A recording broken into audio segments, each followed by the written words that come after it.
कृष्णा हरी. मी जान्हवी जितेंद्र पवार. आज 7 दिवस पूर्ण होती ज्ञानेश्वरीच्या पारायणाला. आम्ही घरातले सगळे बसतो. मी दरवर्षी पारायणाला बसते. माझ्या मैत्रिणी सुद्धा सगळ्या पारायणाला बसतात. ज्ञानेश्वरी मला खूप आवडते. वाचावी ज्ञानेश्वरी, डोळा पाहावी पंढरी, ज्ञान होय अज्ञानासी, हाती मूर्ती दगडासी. धन्यवाद. मी या वडगावातच जन्मले आणि वडगावातच मला दिलेलं आहे. माझं पूर्ण आयुष्य वडगावात गेलेलं आहे. त्यामुळं मला कुठलीही कुणाची त्रास नाही. आणि सगळ्यांना घेऊन मी लहानपणीपासून 40 वर्ष प्रत्येक मुलींना घेऊन पारायणाला बसत असते. मला खूप आवड आहे पारायणाची. आणि मुलीसुद्धा चांगल्या आहेत, खूप ऐकतात. पार लग्न होऊन नांदा गेल्या, त्यांच्या मुली आता परत बसल्यात पारायणाला. असा वडगावात आमचा इतका छान सोहळा होतो. आमचे हे राऊत यांनी हे ते 40 वर्ष झाला हा सोहळा राबवलेला आहे.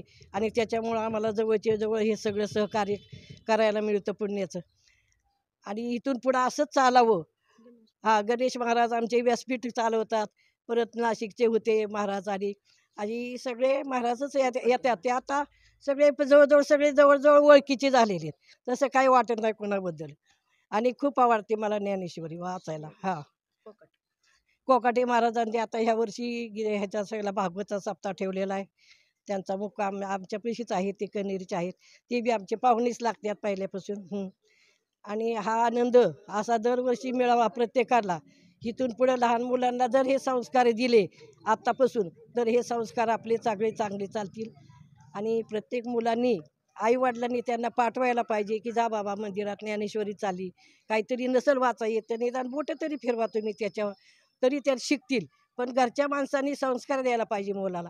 नुसतं धन कमवून ठेवून काय उपयोग नाही. मुलं बिघडतात पैशाने, पण संस्कार दिल्याने मुलं एकदम चांगली होतात. तशी बरीचशीच आमच्या पांढरवली मुलं सगळी चांगली, जवळजवळ मुलं मुली अजिबात वाईट नाहीत.